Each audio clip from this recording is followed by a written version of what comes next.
The Black Cat.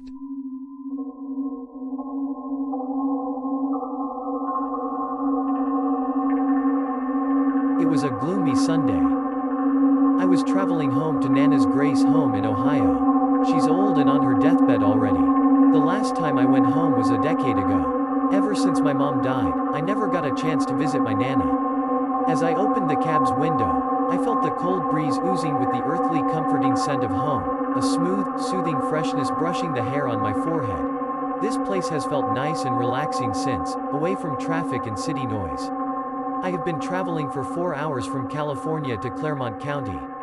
Having a vacation? The old taxi driver utters, killing the silence between us while he glimpses in the convex mirror with eyebrows raised. Yeah, I replied with a timid smile. So why Claremont then? The driver asked with rising curiosity. My Nana lives here, I'm just visiting her. Then the cab stopped in a sudden break. Oh my. The driver rants with anguish while holding his forehead. He saw a black cat crossing the road. "'Tis a terrible omen," he utters out loud. "Something terrible will happen if we continue." I smirked and replied, "We're living in a new era. That's way outdated, mister." "No, listen, lad," he replied with a solid objecting accent. "I won't get old like this if I don't believe them. If you still want to travel, I don't care, get out of my cab, and look for someone who can drive for you. I've been looking at you in the mirror and 'tis just the time I saw your face. You are headless the whole time. I won't take any fare from you. Save it. I don't want to drive for you." I step out of the cab and still puzzle about what he said. The place is a field with trees and a creek, and the nearest bus stop was a mile away. I walked carrying my bag until a woman driving her vintage car stopped. "Were you up to, lad?" the woman asked. I looked at the woman. Her dark gray wavy hair with the gaze of her almond eyes seemed familiar. "Charles? Is that you, boy?" the lady asked. I realized it was my Aunt Krista, my mom's youngest sibling. "Oh, Aunt Krista. I did not recognize you. I wasn't expecting you still look this young," I exclaimed. "Well, lad, can't blame the fresh air here in Ohio. Come on the hop in," she joyfully said. We talked a lot while driving, but I couldn't remove my focus on the stench of something rotten inside Aunt Krista's car. A scent I couldn't identify if it was from a carcass or just from the old leather of the car seat. Upon nearly reaching our Nana's Grace home, we saw an ambulance driving out of Nana's porch. 'Twas Nana Grace. As per the murmuring of people around, she had a heart attack when she heard the news about me. She might be excited or something.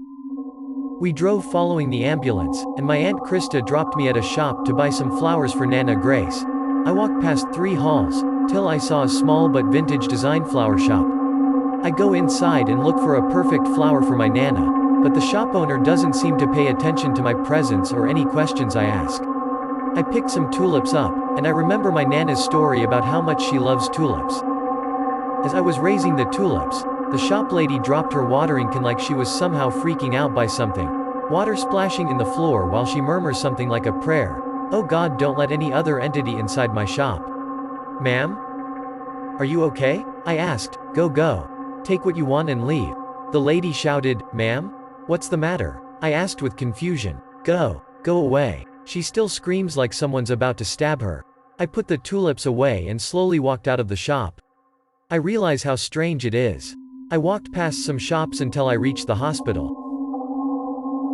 I was at the front desk, but the nurses seemed busy, but I managed to find Nana Grace's room. She was awake.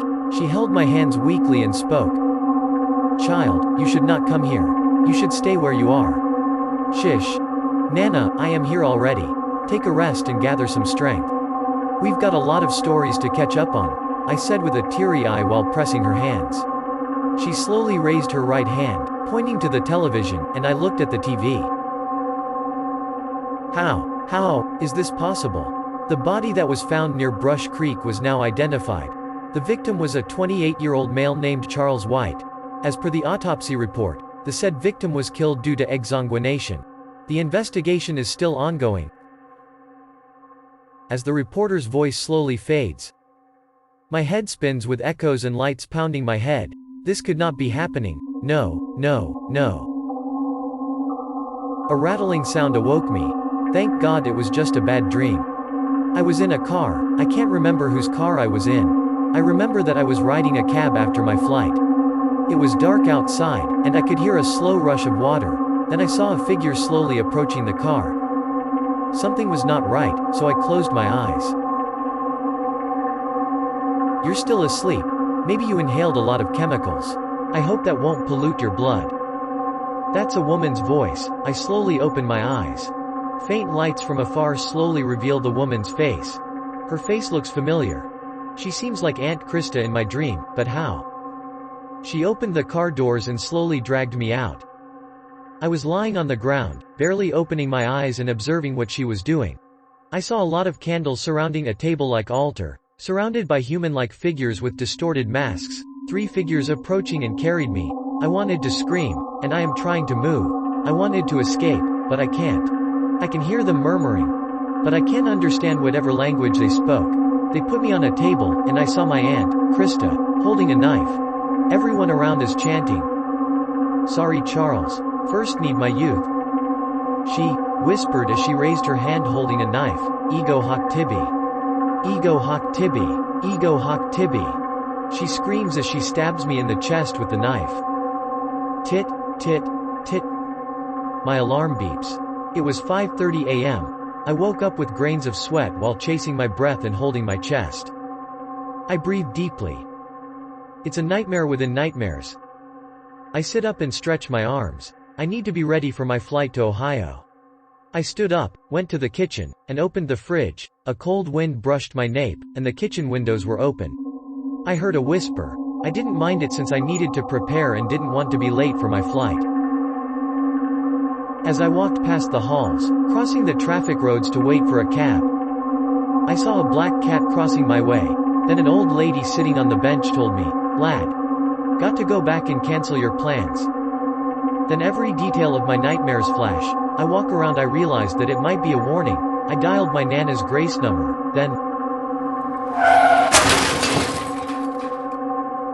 a car hit me and threw my body afar. I lay down in the middle of the street, blood rushing from my head. My face started to numb. My whole body crumbled down. An eerie sound of a deafening static filled my hearing. I could barely move. My eyesight began to fail. Unfamiliar faces surrounded me. Then a familiar face comes near me, she whispered. "You can escape me, but not death. /